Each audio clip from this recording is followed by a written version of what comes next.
नमस्कार। Business plus टेलिभिजनको प्रस्तुति कार्यक्रम स्थानीय सरकारमा यहाँहरूलाई हार्दिक स्वागत गर्दछु।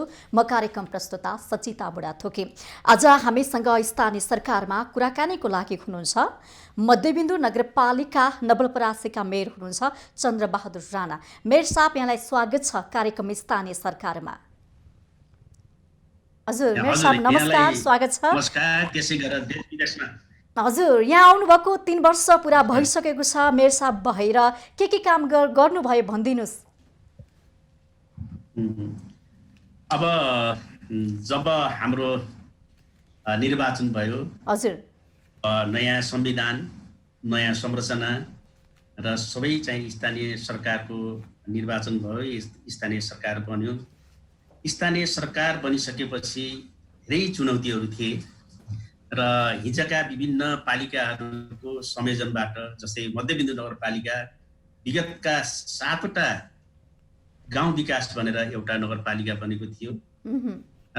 यसको चाहिँ नि एउटा चाहिँ नि आफ्नै विशेष किसिमको भौगोलिक अवस्था र यो जनसाङ्ख्यिक अवस्थाहरू छ। यसका बीचमा पनि यो चाहिँ के अरे जुन सीमाङ्कन गर्दा, यो चाहिँ राज्यको संरचना गर्दा अथवा नगरपालिकाको संरचना गर्दा धेरै कुराहरू नमिलेका अप्ठ्याराहरू थिए र त्यसलाई खास गरी अब एउटा चाहिँ नगरपालिकाको केन्द्रमा एउटा अफिस स्थापना गर्ने अवस्था पनि थिएन। अब वडाहरूमा चाहिँ हामी गइरहेका थिएनौँ र अहिले केही न केही सामान्य रूपमा एउटा चाहिँ नि केन्द्रमा एउटा नगरपालिकाको कार्यालय स्थापना भएको छ। वडाहरूलाई पनि एन केन प्रकारेण कहीँ चाहिँ वडा कार्यालय निर्माण गरेर कोही भाडामा लिएर हाम्रो वार्ड छन्, ती 15वटा वार्डमा चाहिँ नि वार्ड स्थापना काम भएको छ र कमसे कम सिंहदरबारको अधिकार जनजनमा मनमनमा। हजुर मेयर साहब, जनताले देखिने गरी, जनताले खुसी हुने गरी चाहिँ के काम गर्नुभयो भनिदिनुस् न। के खासै त्यस्तो परिवर्तन के भयो त? खुसी हुने काम भन्नाले चाहिँ हामीले बाटोको क्षेत्रमा बाटाहरू एकदम सानो बाटाहरू हिँड्नै नमिल्ने, अब आफ्नो चाहिँ वडा कार्यालयमा जानै नमिल्ने, सदरमुकाममा जान नसक्ने त्यो किसिमका बाटाघाटाहरू थिए र अहिले ती बाटाघाटाहरू मापदण्ड भित्र रहेर त्यसलाई हामीले एउटा मेयर नमुना सडक भनेर पनि नामाकरण गरेका छौँ र ती बाटाहरू निर्माण हुने काम भएका छन् र त्यसपछि सानातिना खोला खर्साले पनि विद्यालयका नानीहरू बर्खा लागेपछि, पानी आएपछि स्कुलमा जान नसक्ने ती कुराहरूलाई चाहिँ तर कतिपय ठाउँमा सडक निर्माण सम्पन्न हुन्छ, तर केही समय केही महिनापछि फेरि मेयर साहब त्यो सडक फेरि अलपत्र पहिले जुन अवस्थामा थियो त्यही अवस्थामा फर्किने हामीले देखेका छौँ। यस्तो समस्या फेरि हुन्छ कि हुँदैन? तपाईँले जुन सडक मैले चाहिँ बनाएँ भनेर भनिरहनु भएको छ नि, यो समस्या हजुर त्यो फर्किन्छ कि फर्किँदैन? कति वर्षको लागि पक्कै सडक बनाउनु भयो तपाईँले? पक्कै पनि यो चुनौतीपूर्ण प्रश्न छ, किन भन्दाखेरि यो बाटो भन्ने कुराहरू विभिन्न किसिमले, विभिन्न कारणले, विभिन्न तहले तरिकाले निर्माण गर्दाखेरि बाटाहरू 2 वर्ष पनि कालोपत्रे नरहने यावत कुराहरू चाहिँ छन्। यसका अब्स्टेकल्सहरू, समस्याहरू छन् र हामीले चाहिँ के गरेका छौँ भन्दाखेरि हामीले कमसे कम चाहिँ के अरे मिनिमम चाहिँ 6 मिटर मिनिमम गाउँमा जाने अथवा घरमा जाने र नत्र भने 8 मिटर भन्दा कमका चाहिँ बाटाहरू निर्माण गरेका छैनौँ र ले 10 मिटरलाई अनिवार्य गरे पनि 8 मिटर कायम गरेका छौँ र अहिले चाहिँ के भन्दाखेरि हामीले जुन चाहिँ हिजो चाहिँ गर्ने कुराहरू, एउटा नाला निर्माण नगरिकन गर्दा पानी जम्ने हुने र चाहिँ बाटाघाटाहरू चाँडै नै भत्किने कुराहरू थिए र त्यसलाई हामीले चाहिँ अनिवार्य रूपमा नाला निर्माण गऱ्यौँ। दोहोरै नाला निर्माण गरे कमसे कम चाहिँ पानीको निकास त्यसबाट जाओस् र जुन चाहिँ हामीले निर्माण गरेका कुराहरू दीर्घकालीन रूपमा चाहिँ रहोस्। कतिवटा नाला निर्माण गर्नुभयो मेयर साहब तपाईँले? यो हामीले कतिवटा नभनौँ, कतिवटा भन्ने अर्थमा यतिवटै नाला भन्ने कुरो हुँदैन। 15वटै वार्डमा जहाँ निर्माण कार्य 15वटै वार्डमा चाहिँ मेयर नमुना सडक लगायतका अन्य चाहिँ शाखा बाटाहरू जुन चाहिँ हामीले एउटा चाहिँ उसको इन्जिनियरिङ एउटा डिजाइनबाट गरेका छौँ त्यसमा ती चाहिँ हामी सबै वार्डमा चाहिँ बनाएको अवस्थाहरू छ बाटो। भनेपछि तपाईँको नगरभित्र सबै बाटोहरू पिच बने त, यही भन्न खोज्नुभयो हो? पिच बनेको छैन, तर पिच बनेको छैन, पिचको लागि केही पिच गरेको छ र कोही चाहिँ उन्मुख छन् भन्नु पर्यो, त्यो अगाडि बढिरहेको अवस्था छ। यो सबै पिच हुने कुराहरू त सम्भावना सबै मानिसले पिच सडकमा कहिले हिँड्न पाउँछन् त मेयर साहब? एकदमै सफा पिच सडकमा सबैको एउटा चाहना हुन्छ। बडा यो चाहिँ नि राम्रो हैन, बडा राम्रो प्रश्न गर्नुभयो। सबै वडामा सबै ठाउँमा पिच बाटोमा मेरो कार्यकालमा चाहिँ नबन्ने अवस्था, यो वास्तविक कुरा। अब 2 वर्ष बाँकी छ, 3 वर्ष बिताइसक्नु भयो तपाईँले, अझ पनि तपाईँले सबैतिर सडक बनाउन सक्नु भएको छैन।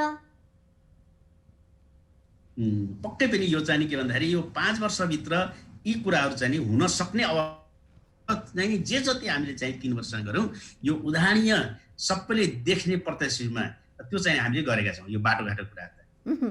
र अर्को चाहिँ तपाईँलाई त अब यो टेलिभिजन मार्फतै चाहिँ कुरा गर्ने हो हैन।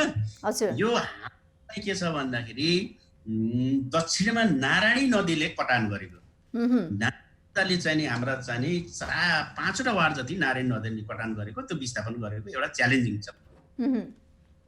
14 नम्बर वार्ड भन्नु। यो दीर्घकालीन समाधानतर्फ तपाईँहरू लाग्नु भएको छ कि छैन? तटबन्धको कुराहरू आउँछ हैन, यो कामला तपाईँहरू लाग्नु भएको छ कि छैन दीर्घकालीन समाधानतर्फ? अब यो प्रस्तुत गर्दैछु मैले। अब यहाँ होइन, यो नारायण नदीको समस्या त मेयर साहब यो वर्षौँदेखिको समस्या हो, यहाँले पनि भन्नुभएको छ यो प्रमुख चुनौतीको रूपमा आयो भनेर। अब यो समस्याबाट दीर्घकालीन समाधान के गर्दै हुनु, समाधानका उपायहरू के छन्, के काम गर्दै हुनुहुन्छ? अब यो चाहिँ के छ भन्दाखेरि स्थानीय सरकारले गर्न सकिने यो चाहिँ के अरे नदीको रहेन, यो चाहिँ ठुलो योजना हो। र एउटा स्थानीय सरकार पनि 3 जुन राज्यका 3 तह छ नि, प्रमुख तहको रूपमा पनि छ नि त अधिकारहरू। बजेटको कुराहरू गर्दाखेरि त थुप्रैहरू विकासका नाममा थुप्रै रकमहरू पनि आएका छन्, किन तपाईँहरू सक्नु न भन्नुहोस् त?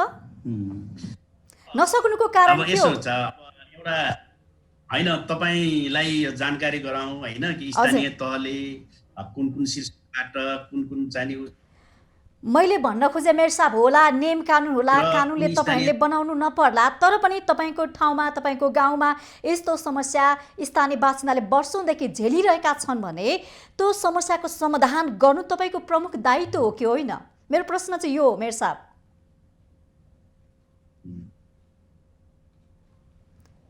एकदम सही हो, तर पनि के छ भने अब यो नारायणी नदीलाई एउटा स्थानीय तहले मात्रै सकिने चाहिँ नारायणी नदी होइन। तपाईले केन्द्रसँग प्रदेशसँग सहयोग लिएर पनि गर्न सक्नुहुन्छ नि त। काम त तपाईहरुले गर्ने हो नि त, स्थानीय सरकारले गर्ने हो काम, सहयोग लिन सक्नुहुन्छ। मैले भन्न खोजे यो। हजुर हजुर भएन, हजुर हजुर सुनिरहेछु, भन्नुस्। अलिकन क्लियर गर्न दिनु न। अब कुरो के भन्दाखेरि मैले भन्न खोजेको के भन्दाखेरि स्थानीय तहमा पैसा हुन्छ कुन शीर्षकबाट भन्ने त्यो एउटा कुरा हो। अब चाहिँ यो चाहिँ हाम्रो चाहिँ जुन नागरिक तटबन्दी चाहिँ जुन योजना छ, जुन चाहिँ एउटा चाहिँ अफिस छ, कार्यालय छ, त्यो कार्यालयले तपाईको चाहिँ नि 26 अरबको एउटा डिपिआर गरेको छ। त्यसको तट भनेपछि चाहिँ तपाईको चाहिँ नि प्रदेश स्थानीय त होइन, प्रदेश सरकारले पनि चाहिँ त्यो चाहिँ गर्न सकिने अवस्था छैन। राष्ट्रिय योजना अन्तर्राष्ट्रिय चाहिँ के अरे सहयोगबाट मात्रै चाहिँ गर्न सकिने योजना भएको हुनाले त्यो चाहिँ अलि समाधान गर्ने नै कुरो पाटो चाहिँ अलग पाटो। तर त्यहाँनिर चाहिँ यो चाहिँ बेसिकल्ली वास्तविक कुरा के हो भने जुन चाहिँ त्यहाँबाट चाहिँ हजारौं बिघा कटानी भएर विस्थापित भएका हाम्रा नगरवासी दाजुभाइ दिदीबहिनी हुनुहुन्छ, उहाँहरूलाई चाहिँ के भने अलि सुरक्षित ठाउँमा लगेर राख्ने र व्यवस्थापन गर्ने कामहरू भएको छ। हजुर हजुर। र जीविका कुराहरूलाई कसरी गर्ने के गर्ने भन्ने कुरा पनि योजना तर्जुमा भएको छ। तहले चाहिँ गर्ने दायित्व भन्ने कुरा चाहिँ अलि चाहिँ कठिन कार्य हो। यहाँले भन्नुभयो राष्ट्रिय अन्तर्राष्ट्रिय तहबाट त्यस्ता योजनाहरू आए भने मात्रै नारायण नदीको समस्या समाधान हुन्छ भन्नुभयो। यसको लागि पहल पनि त तपाईहरुले गर्नु पर्यो नि, पहल गर्नु भएको छ कि छैन, के छ? नै पहल होइन, पहल जस्तो हाम्रो चाहिँ सिँचाइ कार्यालय अथवा चाहिँ प्रदेश सरकार केन्द्रीय सरकारमा यो हाम्रो अनुरोधहरू चाहिँ भएको छ, मुख्यमन्त्रीज्यूलाई भएको छ, देखाउने काम भएको छ, इन्जिनियरिङ कुराहरू चाहिँ भएका छन्। र अहिले पनि चाहिँ हामीले चाहिँ जुन तटबन्धको र गाउँ जोगाउने काममा चाहिँ ढुङ्गाहरू खोजेर ठुला ठुला ढुङ्गाहरू होइन तिता ढुङ्गाहरू खोजेर चाहिँ हाल्ने कामहरू जोगाउने काम ती भइरहेका छन्। हाम्रो बाटो गर्ने प्रयासहरू अनवरत रूपमा निरन्तर रूपमा चाहिँ भइरहेको छ। तर प्रयासको प्रभावकारिता भएन नि मेयर साहब। तपाईँले अनवरत रूपमा प्रयास गरिरहेका छौँ, 3 वर्षदेखि लागि परिरहनु भएको छ, तर समाधानको खोइ त उपाय, त्यसको प्रयासको प्रभाव त देखिएन। होइन, समाधानका उपाय त यसलाई चाहिँ के भन्दाखेरि अब साध्यकै रूपमा यसलाई पूर्ण रूपेण चाहिँ के नियन्त्रण गर्ने त चाहिँ अब गर्न सकिने अवस्थै रहेन। तर जे जति स्थानीय सरकारबाट गर्ने पहलहरू छन्, प्रयासहरू छन्, यी अत्यन्त चाहिँ के अरे जिम्मेवारीपूर्वक चाहिँ गरिरहेको अवस्था छ होइन। अब यहीँबाट चाहिँ तपाईँको चाहिँ के अरे टेलिभिजनबाट अब यो चाहिँ नदेखेला, तर चाहिँ जुन चाहिँ म बोल्दै गर्दा मेरो स्थानीय चाहिँ नागरिकहरू नगरवासीहरू त सुन्नु भएको छ। भोलि बोलेका कुराहरू त उहाँले यो मेयरले चाहिँ त गलत कुरा बोल्यो भन्ने कुराहरू हुन्छन्, तर यथार्थ के भने नगरले चाहिँ कति प्रयास गर्ने भनेको जो चाहिँ त्यहाँ चाहिँ जनताहरू हुनुहुन्छ, प्रभावित वडाहरू हुनुहुन्छ, प्रभावित गाउँहरू हुनुहुन्छ, उहाँलाई सम्पूर्ण कुराहरू थाहा छ। त्यसो हुनाले यस्ता काम चाहिँ के अरे मध्यबिन्दु एउटा चाहिँ समस्या भनेको त्यो हो। र अर्को समस्या तपाईँ चाहिँ भन्दै गर्दा चाहिँ के अरे अर्को हाम्रो सुकुम्बासी समस्या, यो चाहिँ एकदम ठुलो समस्या। र त्यसमा पनि 3-4 किसिमको क्याटेगोरी भनेको तह भएको एउटा चाहिँ त जग्गा विहीनै होइन, जग्गा जमिनै नभएको एउटा सुकुम्बासी देखि बस्नु भएको, त्यस्तो चाहिँ सुकुम्बासी दर्ता भएको छैन, उहाँको जग्गा दर्ता भएको छैन, पक्कै घर बनाएर चाहिँ सारा चाहिँ के भन्दाखेरि उहाँको संरचना बनेको छ। हजुर। अर्को जग्गा के भने वर्षौँदेखि यहाँ बसिरहनु भएको यहाँको चाहिँ हाम्रा नगरवासीहरू बाजे बराजदेखि पल्लो बस्नु भएको, तर बेला मौकामा आएका सुकुम्बासी आयोगले उहाँहरूको नाममा चाहिँ त्यो जग्गा दर्ता नगरेर अन्य कसैको कहीँ सडक आएरै नभएको मान्छेहरूले त्यहाँ लाल जग्गा धनी पराउँदा र यो चाहिँ एउटा कन्फ्लिक्ट, एउटा चाहिँ द्वन्द्व छ। त्यो किसिमको चाहिँ एउटा। अनि तपाईँले काम चाहिँ के गर्नुभयो त मेयर साहब? तपाईँ त समस्या मात्रै सुनाउँदै हुनुहुन्छ हामीलाई। हजुर मेयर साहब, तपाईँ त सुकुम्बासी समस्या छ यस्तो भन्नुहुन्छ, अनि काम चाहिँ के गर्नुभयो त? खोइ अब कामहरू त अब चाहिँ तपाईँ जे समस्या छ आम मानिसलाई त्यो समस्याको पो समाधान गर्ने त होइन र? के चाहन्छन्, कुन समस्यामा परिरहेका छन्, त्यो समस्याबाट पो निकाल्ने हो त। मेयर साहब सुन्दै हुनुहुन्छ? हजुर, हामी चन्द्रबहादुर राणा हुनुहुन्छ मध्यबिन्दु नगरपालिकाका मेयर साहब, उहाँसँग कुराकानी गरिरहेका छौँ कार्यक्रम स्थानीय सरकारमा रहेर। हजुर मेयर साहब,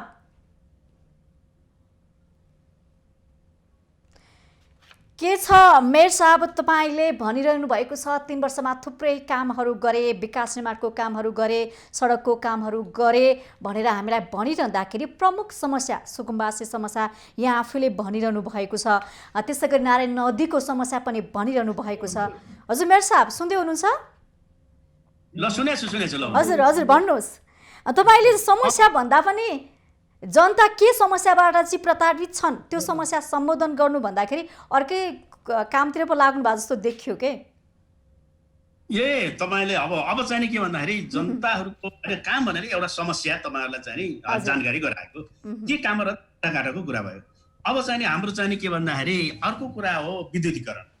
विद्युतीकरण अब कामहरू चाहिँ नि 15वटा वार्ड मध्ये सबै वडाको गाउँ टोल बस्तीमा चाहिँ पुगेको छ। अहिले चाहिँ विद्युतीकरणको चाहिँ समस्या चाहिँ हामी आइसकेपछि त्यो कम्प्लिट गर्यौँ।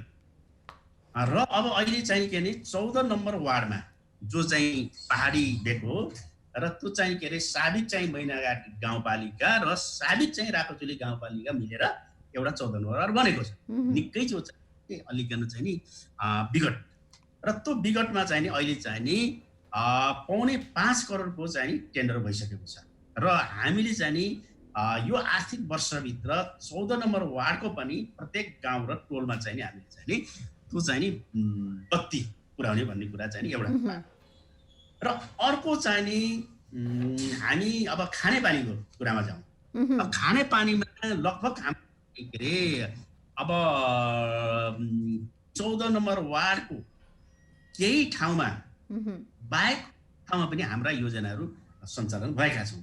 र जुन चाहिँ अन्य चाहिँ के भन्दाखेरि अन्य चाहिँ 15 वार्डमध्ये 14 वार्डमा सबै सबै मानिसले ठाउँमा खानेपानी खान पाएका छन् त मेयर साहब?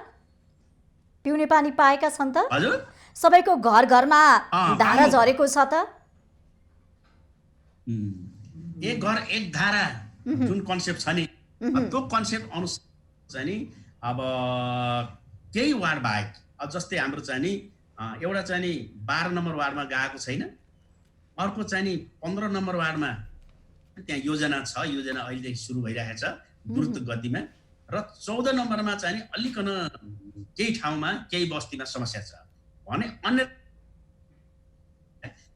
योजनाहरू गएका छन्। खानेपानी चाहिँ धाराहरू चाहिँ चलिरहेको अवस्था छ खानेपानीको क्षेत्रमा। र तपाईँको चाहिँ नि हाम्रो अन्य चाहिँ नि के भन्दाखेरि यो विद्युतको क्षेत्र भइहाल्यो। अब चाहिँ नि हजुर, तपाईँहरूले एउटा नारा पनि लगाउनु भएको छ, कृषि, पर्यटन, उद्योग र पूर्वाधार समृद्ध मध्ये बिन्दु नगरपालिकाको नारा भनेर लगाउनु भएको छ नि, यो सपना साकार भयो त मेयर साहब? अब यो हाम्रो एउटा त्यो टार्गेटमा जुन हाम्रो नारा छ हजुर, त्यो टार्गेटमा चाहिँ नि प्रयासको योजनाहरू छन्, हाम्रा चाहिँ तमाम योजनाहरू छन् र हामीले गरिरहेको अवस्था छ। कहिले पुग्नुहुन्छ, कति वर्ष लाग्छ यो पनि भनिदिनुहोस् न मेयर साहब? अब त जम्मा 2 वर्ष बाँकी छ तपाईँसँग समय, 3 वर्ष बिताइसक्नुभयो। यो अब दिन गन्ती हुँदैछ, 2 वर्ष पनि छैन। हजुर, चाहिँ कार्य त थाहा छैन। अब यसले गर्दा गत वर्ष हाम्रो जुन चाहिँ नि हाम्रो इन्डिङमा यो आर्थिक वर्षको इन्डिङमा है यो तर 2 वर्ष भनेको पनि काम गर्नुको लागि निकै ठुलो समय हो नि मेयर साहब। हाम्रो योजनाहरू फिनिसिङ हजुर, यो 2 वर्ष पनि विकासको लागि काफी समय हो। अब यो 2 वर्षमा तपाईँ के गर्नुहुन्छ भनिदिनुहोस् न त? हजुर, 2 वर्षभित्रमा के गर्नुहुन्छ तपाईँ भनिदिनुहोस्?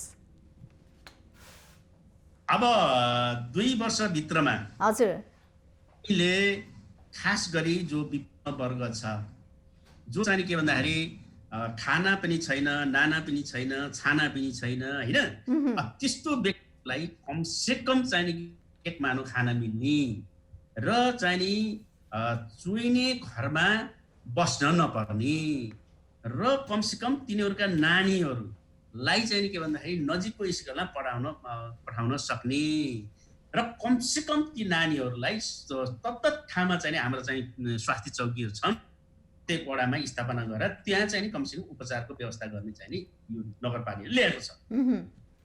र अब अर्को कुरा चाहिँ के छ भने शिक्षा क्षेत्रमा हाम्रो केही न केही तराई भएको हुनाले साक्षरताको दर पनि माथि नै छ र यसलाई कमसेकम चाहिँ के अरे हामीसित चाहिँ के भने अब जुन चाहिँ एउटा यो अहिलेको चाहिँ टेक्निकल सब्जेक्टहरू छ, एउटा चाहिँ हाम्रो चाहिँ एउटा स्कुलमा चाहिँ हामी चाहिँ इन्जिनियरिङ, सिभिल इन्जिनियरिङ छ, अर्को चाहिँ इलेक्ट्रोनिक इन्जिनियरिङ छ, त्यसलाई चाहिँ सबल र सक्षम बनाउने र एउटा चाहिँ के भन्दाखेरि प्राविधिक क्याम्पस खोल्ने भनेर हामी तयारी गरिरहेको अवस्था छ। अब एकदम रेडी छ त्यो क्याम्पस चाहिँ, यो पूर्वाधारहरू तयारी भइरहेको छ। र चाहिँ के भन्दाखेरि च्यालेन्ज भनेको अहिले चाहिँ नि अहिलेको माग, अहिले चाहिँ नेपाल सरकारले चाहेको, अहिले चाहिँ विभिन्न चाहिँ के अरे देशको मुखबाट रोजगार गुमाएर आउनु भएको, यही पनि 19 को कारणले रोजगार गुमाएका हाम्रा भाइहरू छन् जुन चाहिँ एउटा कृषि नै एउटा चाहिँ र त्यसको लागि एउटा कृषि क्याम्पस कसरी चाहिँ खोल्ने भन्ने कुराहरू पनि चाहिँ कृषि क्याम्पस खोल्ने तत्परता नगरपालिकाले लगाइरहेको अवस्था छ। अब जहाँसम्म चाहिँ अहिलेको चाहिँ नि यो बेरोजगारको कुराहरू एकदम तीव्र रूपमा चाहिँ आइरहेको छ, त्यसलाई चाहिँ हामीले कृषि विकास ब्याङ्कसित चाहिँ सहकार्य गरेर काल चाहिँ नि 3 करोड रुपैयाँ चाहिँ नि हाम्रो चाहिँ के भन्दाखेरि युवाहरू जसले विदेशबाट नि रोजगार गुमाउनु भयो कोभिड-19 को कारणबाट। अब कतिपय दाजुभाइ दिदीबहिनीहरू जुन विदेशमा कामदार हुनुहुन्थ्यो, कोरोनाको महामारीमा घर फर्किनु भएको थियो, तर कतिपय फेरि पनि झोला बोकेर फेरि जुन ठाउँमा काम गर्नुहुन्थ्यो विदेशमा फेरि फर्किँदै गरेको समाचारहरू पनि आइरहेको छ। तपाईँको ठाउँमा के छ भनिदिनुहोस्। तपाईँले ती मानिसहरूलाई आफ्नै देशमा रोजगार दिन सक्नुहुन्छ कि सक्नुहुन्न? कतिपय लागिसक्नु भएको छ विदेश, के छ? अब यही कुरा आउँदैछ र यो चाहिँ एउटा चाहिँ के भन्दाखेरि त्यसको लागि हामीले यो मध्यबिन्दु नगरपालिकाले कृषि विकाससँग 3 करोडको चाहिँ हामी गरिरहेका छौँ, कम्प्रोमाइज गरिरहेको छौँ। तर कृषकहरूले मल पाएका छैन मेयर साहब। वर्षभरिको अन्नबाली नाश हुने सम्भावना धेरै बढेको छ। लगानी खेर जाने देखिएको छ कृषकहरूको। हामीले कृषि क्याम्पस खोल्छौँ, विभिन्न खालका कृषिको नाममा विभिन्न खालका कार्यक्रमहरू ल्याउँछौँ, तर खोइ कृषकको लागि कृषककै लागि भनेर ल्याइएको चाहिँ हामीले देखा छैन के। कृषकको समस्या जिउँका तिउँ छ। अब तपाईँको चाहिँ नि के भन्दाखेरि हाम्रो चाहिँ नि कृषकको लागि एउटा कृषि शाखा छ, अर्को के भन्दाखेरि पशु शाखा छ। यस्तो के मेयर साहब, कृषि शाखा, पशु शाखा लगायतका थुप्रै यस्ता शाखाहरू कृषकको नाममा खुले तर काम गरेनन्। कृषकले जति सेवा सुविधा पाउनुपर्ने हो त्यो पाएका छैनन्। तपाईँले थुप्रै कार्यक्रमहरू लिएर आउनुहुन्छ, तर त्यो कार्यक्रम कृषकको घरसम्म, कृषकको खेतबारीसम्म पुग्न सकेन नि मेयर साहब। मेरो प्रश्न यो हो के कसरी तपाईँहरू पुर्याउँदै हुनुहुन्छ भन्नुहोस्। एकदम पुगिरहेको छ तपाईँको प्रश्न हो, मेरो उत्तर हो। यसको लागि हाम्रो चाहिँ नि प्राविधिकहरू चाहिँ नि किसान दाजुभाइहरूको चाहिँ नि घर दैलोमा पुगेर एउटा कुरा चाहिँ पशुपालन गर्ने दाजुभाइ दिदीबहिनीहरू, खास गरी चाहिँ नि हाम्रो चाहिँ नि बाख्रा पालनको हाम्रो एकदम उर्वर भूमि, के भन्दाखेरि हाम्रो चाहिँ नि अब दुधमा आत्मनिर्भर र अर्को अन्डामा आत्मनिर्भर र यसरी चाहिँ नि के भन्दाखेरि 3-4 किसिमको जुन प्रोडक्ट छ त्यो प्रोडक्ट अत्यन्तै प्रभावकारी र हामीले यहाँबाट पनि पठाउने काम गर्छौँ। र त्यस्तोलाई चाहिँ के अरे हामीले प्राविधिक सहयोग र व्यवस्थापन र त्यस्तै चाहिँ समस्याको किसानहरूलाई चाहिँ नि अनुदान दिने काम पनि हाम्रो भइरहेछ। र अर्को चाहिँ नि अब गोठ निर्माणहरू लगायतका कुराहरू, अर्को चाहिँ नि के भन्दाखेरि हाम्रो खेत चाहिँ के अरे धान खेतीहरू, गहुँ खेतीहरू, र अर्को चाहिँ हाम्रो केरा खेती पनि त्यत्तिकै हुन्छ। अब त्यस्तै किसिमबाट चाहिँ हाम्रो चाहिँ नि हजुर मेयर साहब, हामी मेयर साहबसँग कुराकानी गरिरहेका छौँ। मेयर साहबको आफ्नो नगरपालिकाभित्र के कस्तो काम गर्दै हुनुहुन्छ भनेर उहाँ भन्दै हुनुहुन्छ। हजुर सुन्दैछौँ। 1-2-3 मा चाहिँ हाम्रो चाहिँ तरकारी बाली पनि त्यत्तिकै।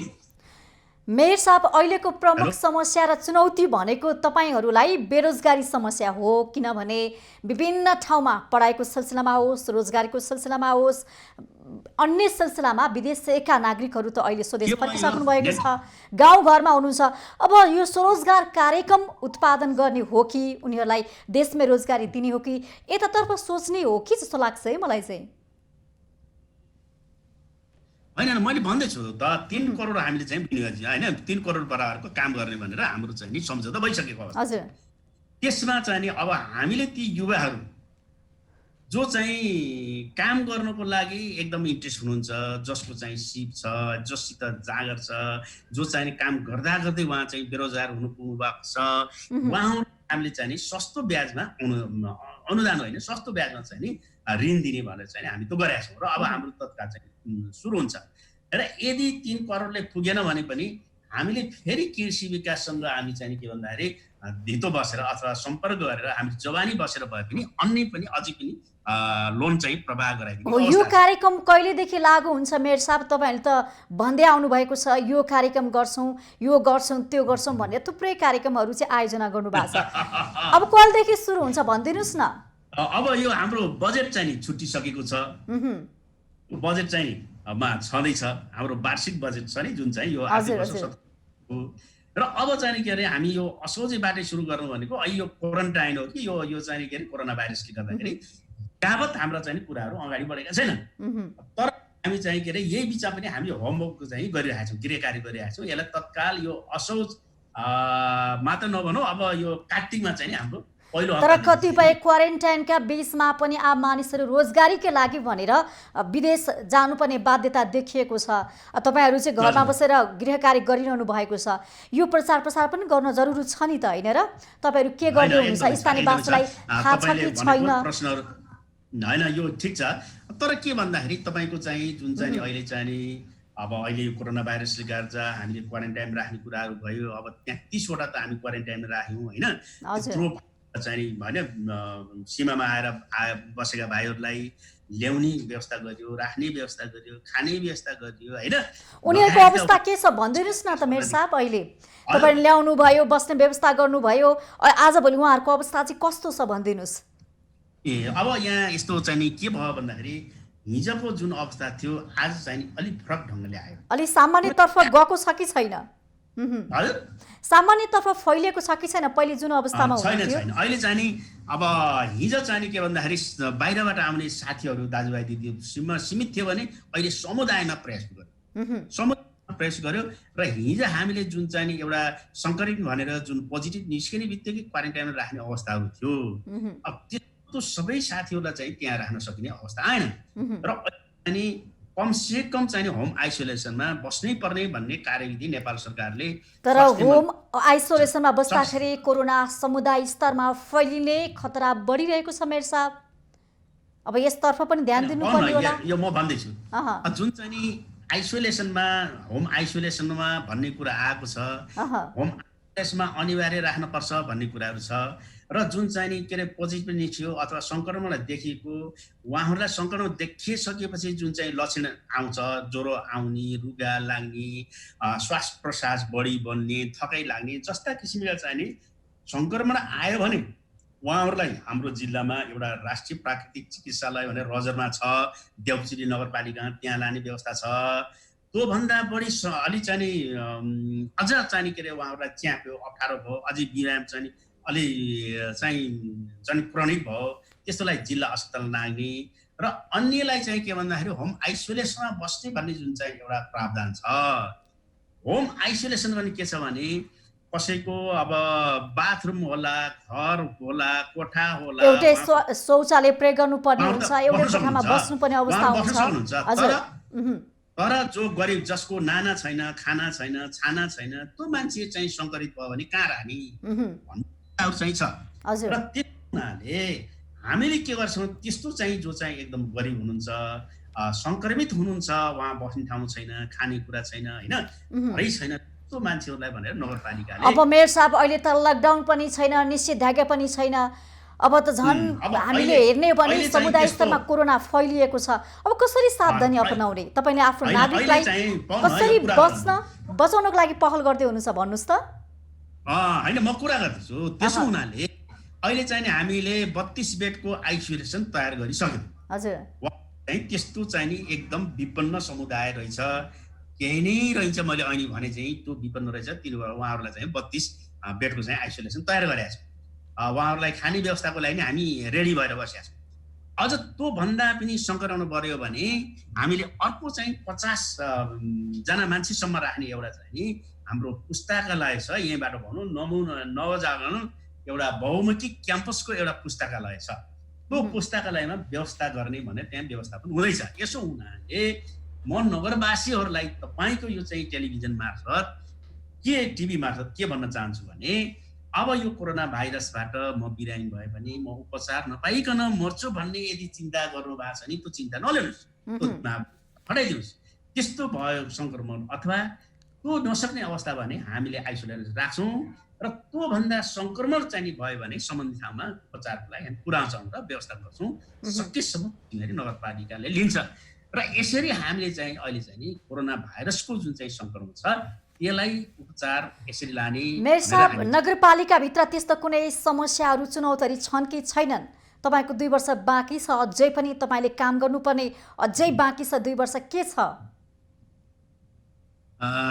के भन्नुभयो चुनौतीहरू? हजुर, चुनौती समस्याहरू त यहाँले भनिसक्नु भएको छ। काम गर्नको लागि सहयोग कतिको पाउनु भएको छ स्थानीय बासिन्दाबाट, अनि चुनौती के छन्?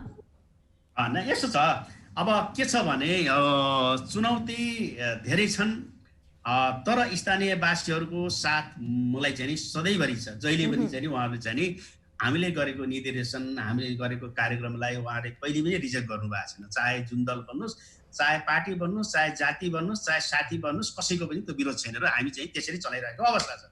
र चाहिँ नि समस्या भन्ने कुरा त तपाईँलाई मैले भन्दै थिएँ। अब तपाईँको टिभी मार्फत यी सबै समस्याहरू चाहिँ नि हुन नसक्ला। हजुर र यसमा पनि हामीले चाहिँ के भन्दाखेरि यो जुन चाहिँ पहाडी बेल्टमा जुन चाहिँ एउटा चाहिँ नि गरिबी छ, जसको चाहिँ के 6 महिना पनि खान पाउँदैन, त्यहाँ चाहिँ एउटा चाहिँ नि इको भिलेजको एउटा कन्सेप्ट लिएर त्यहाँ चाहिँ हामीले एउटा चाहिँ मध्यबिन्दु पार्कको पनि एउटा चाहिँ हामी अवधारणा डेभलप गरेका छौँ। र त्यहाँ चाहिँ के भने होमस्टेहरू, अब त्यहाँको चाहिँ आदिवासी जनजातिहरूको होमस्टेहरू चाहिँ सञ्चालन गरेर कमसेकम एउटा टुरिज्मको चाहिँ पनि त्यही के भन्दाखेरि विकास गर्ने भनेर त्यो किसिमको प्लानिङ र डिपिआर हाम्रो तयारी भइसकेको छ। र अब चाहिँ के भन्दाखेरि पहाडी बेल्टमा अन्य किसिमको चाहिँ नि हामीसित खेतीपातीको पनि राम्रो व्यवस्था हुन नसक्ने भएको हुनाले त्यहाँ चाहिँ कमसेकम अर्ग्यानिक चाहिँ खेतीपाती, सामान्य चाहिँ तरकारीहरू, लोकल चाहिँ कुखुराहरू होइन, लोकल चाहिँ बाख्राहरू र त्यस्तै किसिमबाट त्यहाँको संस्कृति झल्किनेहरू, त्यसपछि हर्बल प्लान्टहरू लगाएर चाहिँ त्यहाँको व्यवस्था गरेर कमसेकम चाहिँ पहाडमा गएर चिसो पानी खाने, चिसो हावा बस्ने र त्यो किसिमको कटेज बनाएर चाहिँ टुरिस्टहरू। हस् मेयर साहब, हामीसँग समय सकिसकेको छ। कुराकानीको लागि आइदिनु भयो, यहाँलाई धेरै धेरै धन्यवाद। समय सिद्धियो। हजुर हजुर मेयर साहब, अब यहाँको पनि थुप्रै यहाँसँग कुराकानी गर्ने थुप्रै मन थियो, तर धेरै कुराकानी थियो। ल धन्यवाद। यति थोरै चाहिँ हुन्न होला, धेरै चाहिँ हजुर धेरै कुराहरू तपाईँले गर्नुभएको छ, कामको कुराहरू, समस्याहरू, चुनौतीहरूको बारेमा तपाईँसँग हामीले कुराकानी गरिसकेका छौँ। अहिले पनि हामी छुट्टिन्छौँ मेयर साहब। ल हस्, धन्यवाद धन्यवाद। हजुर हस्, नमस्कार। उहाँ हुनुहुन्थ्यो मध्यबिन्दु नगरपालिका नवलपरासीका मेयर हुनुहुन्थ्यो चन्द्रबहादुर राणा। उहाँसँग कार्यक्रम स्थानीय सरकारमा रहेर के छ त त्यहाँको पछिल्लो अवस्था, मेयर साहबहरू के गर्दै हुनुहुन्छ, यस विषयमा कुराकानी गरेका थियौँ। कार्यक्रम स्थानीय सरकारबाट म कार्यक्रम प्रस्तुता सचिता पनि बिदा हुन्छु। बिजनेस प्लस टेलिभिजन हेर्दै गर्नुहोला। नमस्ते।